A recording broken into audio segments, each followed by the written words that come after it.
Ini adalah prediction saya sendiri sebagai seorang individu, sebagai seorang rakyat Malaysia. Saya rasa dalam masa 4 hingga 5 minggu, new case dekat Malaysia akan cecah 10,000.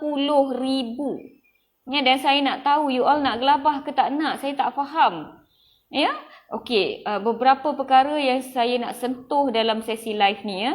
Yang pertama, kawan-kawan, saudara mara yang kat luar sana, rakyat Malaysia yang saya sayangi, followers tim Celoteh Dr. Mala yang sangat positif, sangat supportive. Saya nak bagi tahu, apabila korang berfikir dan consider tentang jangkitan COVID-19 ni, ya, janganlah duk cakap pasal kadar kematian sahaja. Jangan.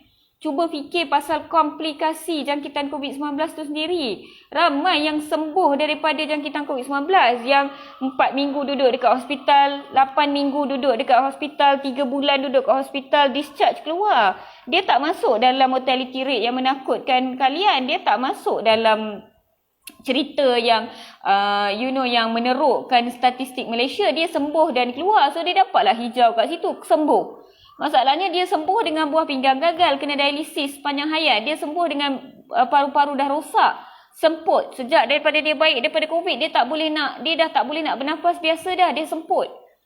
Ya? Dia semput. Faham tak? Jadi COVID-19 ni bukan kadar kematian sahaja yang merisaukan kami. Komplikasi tu korang. Ya, sekali dapat jangkitan tu, saya ada tengok orang-orang yang you all tahu tak long COVID tu apa? Saya dah lama dah berniat nak bebel pasal long COVID. Tapi tak sempat-sempat. Ya, tak sempat ada satu live hanya berkenaan dengan long COVID. Okey, hari ni saya redah je lah Saya tak sempat nak prepare, nak print ke apa ke. Saya share je dengan korang. COVID-19, jangkitan COVID-19 ada 5 stage. Okey, ada 5 orang kata tangga kekritikalan dia. Ya, tangga pertama kita panggil COVID-19 stage 1, tak ada simptom, tak ada apa-apa simptom jangkitan tapi dia COVID positif.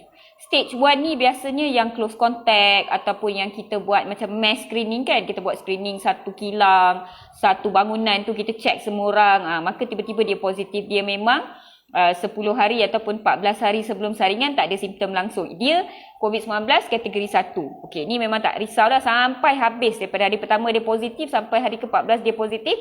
Dia tak ada simptom langsung, tak ada masalah. Okey, yang ini sahaja yang kita kata okey.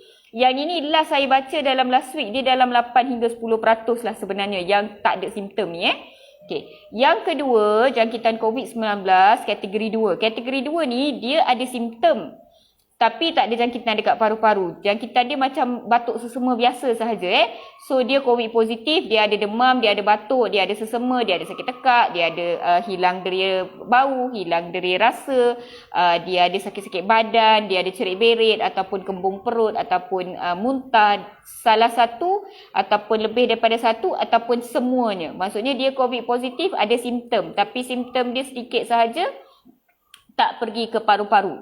Ini kategori 2. Orang yang kategori 2 ni kita risau juga sebab dia boleh dapat long COVID. Long COVID tu apa? Sabar. Continue dengan Dr. Mala. Stage ketiga adalah dia ada jangkitan, dia PCR positif, dia COVID positif, dia ada simptom. Dia ada demam ataupun batuk ataupun sesama whatever yang saya sebut tadi, salah satu ataupun combination ataupun semua. Dan dia ada jangkitan dekat paru-paru. Ya, sama ada bila doktor ambil stetoskop, dengar dekat paru-paru dia, dengar bunyi yang pelik, ataupun bila doktor buat x-ray, dah nampak dah ada jangkitan kuman dekat paru-paru, iaitu pneumonia kita panggil. Jangkitan kuman dalam paru-paru, dalam bahasa perubatan nama dia adalah pneumonia. So stage 3 adalah ada simptom dan ada pneumonia. Okey, stage 4 ada simptom, ada pneumonia dan memerlukan oksigen. So stage 3 ni tadi, walaupun dia ada pneumonia, tahap oksigen dalam badan dia masih normal. Ya, dia tak oksigen dalam badan dia tak kurang daripada 95. Yang stage 4 ni dia oksigen dah rendah daripada 95, so kita kena bagi oksigen tambahan dekat dia. Sama ada yang letak dekat hidung ataupun letak secara mask macam ni ataupun masuk terus tube dalam trakea dia. Itu yang kita panggil bantuan pernafasan. Salah satulah So yang bantuan pernafasan yang DG cakap dalam press conference tu adalah yang masuk trakea dalam tekak tu, bukan yang letak dekat sini yang masih boleh bercakap. Okey, stage 4 adalah ada simptom, ada pneumonia, oksigen dah rendah, perlukan oksigen. Stage 3 tak perlukan oksigen.